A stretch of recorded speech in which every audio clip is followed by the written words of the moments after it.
This is the first tennis match played at the newly inaugurated sports facilities at the main camp for the giant Rumaila project in southern Iraq. Yet the Rumaila project successfully won its first big match in achieving improved oil production target in December 2010. In less than 6 months' time, the field was producing approximately an additional 400,000 barrels of oil per day. It was really important that we proved ourselves to the Iraqis to show that we could take this giant field and get increased production from it. First of all, it showed that we can achieve our goals in such a difficult country. It helped demonstrate delivery, which I think opened many other gates and will continue to open other gates. It may in fact be the most important thing that Iraq is almost able to demonstrate that major foreign investment can be made to work, partnerships can be made to work, that there are investors like us, there are subcontractors who work with us, who are actually willing to do things and make the world better in Iraq. And when people casually say, oh, 10% increase in production, that's actually a huge amount on a 1 million barrel a day field. So over the last 6 months, production increased by over 360,000 barrels a day. That's more than a big field in the North Sea is producing at the moment. Yet the road to achieving IPT was a real challenge.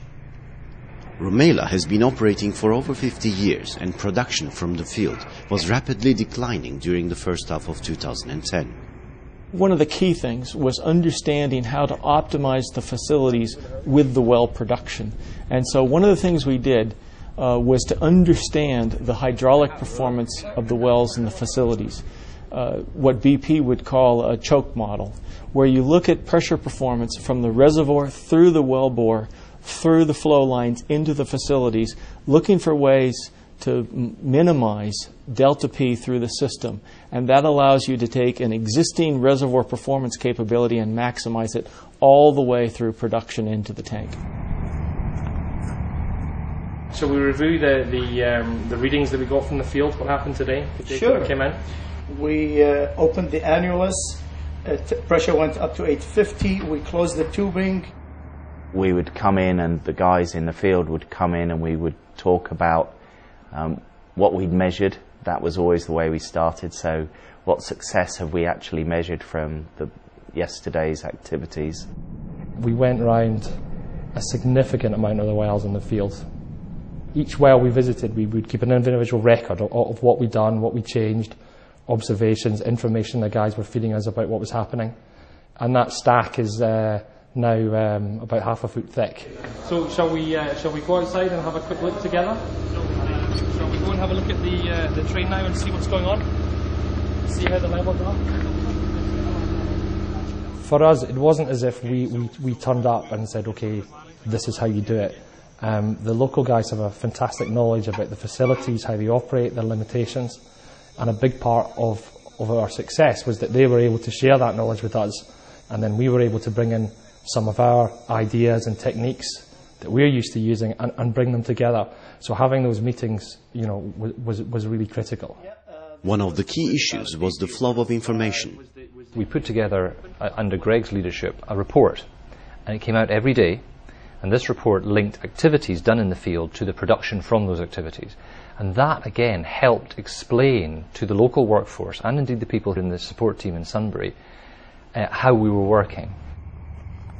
So we have an early start tomorrow. Yeah, 6:30. 6:30? 6:30, we'll meet up there with the APT. Yeah. Let's get some production. Okay, all right, good night, guys. All right. Good night. Good night. Okay, Mr. Mori, my team ready now to any action from you. We wait you. Okay, Mr. Bassem, we'll make the first change now. Just spoken to Mr. Bassem on the radio. Yeah. So we want to make a small change to the choke now. Okay. Okay. So if we can increase it very slightly, shway, yeah? Okay. I recall when we used to go to the field that the Iraqis, they were just looking and watching because they weren't sure if this is going to work. But after a while, when they saw the results, if I want to go and use a pipe wrench, they will take it and do it themselves. In November 2010, the Rumaila Joint Management Committee met in London. At the November JMC, we signed, together with PetroChina and the state partner SOMO, we signed the joint operating agreement. And the joint operating agreement governs how the partners interact together and how they will reach key decisions, for example, whether on staffing or on contracts implementation and so on. But we also signed an agreement which is very important to the Rumaila operating organisation, which governs exactly how the two general managers integrate the business, how the business will be run in Rumaila, what policies apply. The Joint Management Committee consists of the South Oil Company and SOMO of Iraq, BP and PetroChina. We are very pleased that CNPC, the parent company of PetroChina, paid serious attention to this project. And also we can see that PetroChina sent their staff from different projects overseas to work together with the BP, not only in Basra, Iraq, as well as in London. At the JMC meeting in London, key representatives from the Iraqi Ministry of Oil were also present. I mentioned to the Iraqi assignments to the RU that this is a historic experience. Our Iraqi professionals are exposed to the highest international experts, where they can get knowledge and they can become specialists in the field. They should really make use of this important experience. BP and its partner PetroChina are working very hard and very seriously to achieve the targets under the contract. So we are so comfortable with the performance of BP and PetroChina. The installation of electro-submersible pumps contributed a great deal to achieving the improved production target. ESPs are put in wells that either have no flow or reduced flow. Newly installed ESPs delivered about 20% of the production required for IPT, an equivalent of 60 to 70,000 additional barrels of daily oil. So in this well it's just under 3,000 metres deep, and the pump is set at just over 2,500 metres above the perforations where the oil flows into the well. So what we've got here on the pumps is gauges downhole measuring the pressures across the pump, so that helps us estimate the production from the well. Also on here we have gauges upstream and downstream of the choke. Knowing the pressures either side of the choke and the choke setting means we can also estimate the production on these wells as well. While optimization of existing wells was ongoing, the drilling team rigorously worked on opening new wells. Our team in London spent a lot of time in Basra working with us to get the drilling performance with the new rigs and delivered some terrific production in December. We're working 24 hours, not stop, no holiday, no bad weather like rain, like storms, sand, nothing. No stop. Happy for the Iraqi people. This is a 300,000 barrel.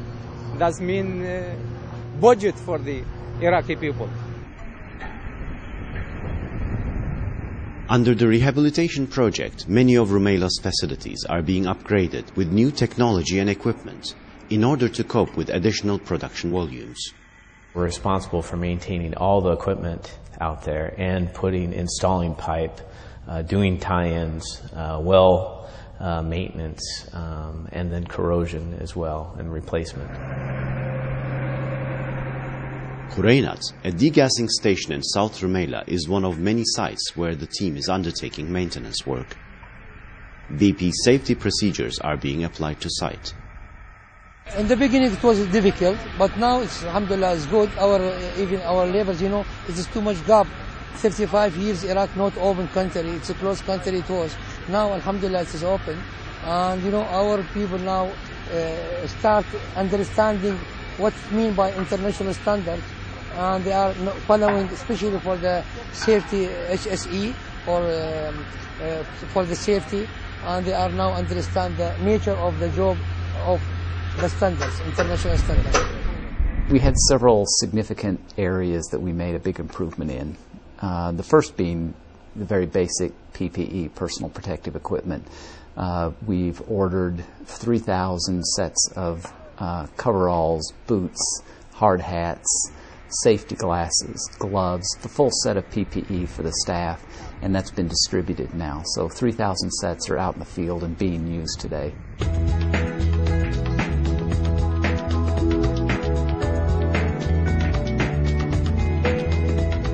In less than a year's time, the team has built up a modern camp in South Rumaila to run one of the largest oil projects.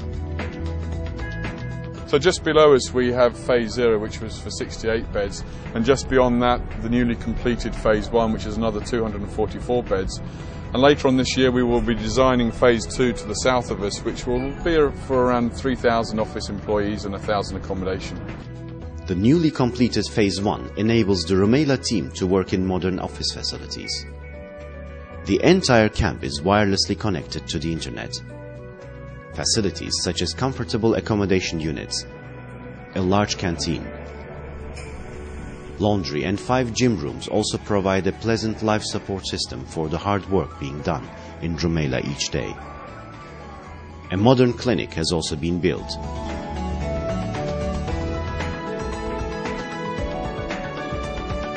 At BP's Sunbury headquarters, the Rumaila team is also expanding. Additional space is constantly being prepared for new staff supporting the Rumaila project from the UK. Visiting engineers from Iraq and PetroChina are also working here. Well, there were many that said last year, gosh, this is a really, really hard year. We are working incredibly hard.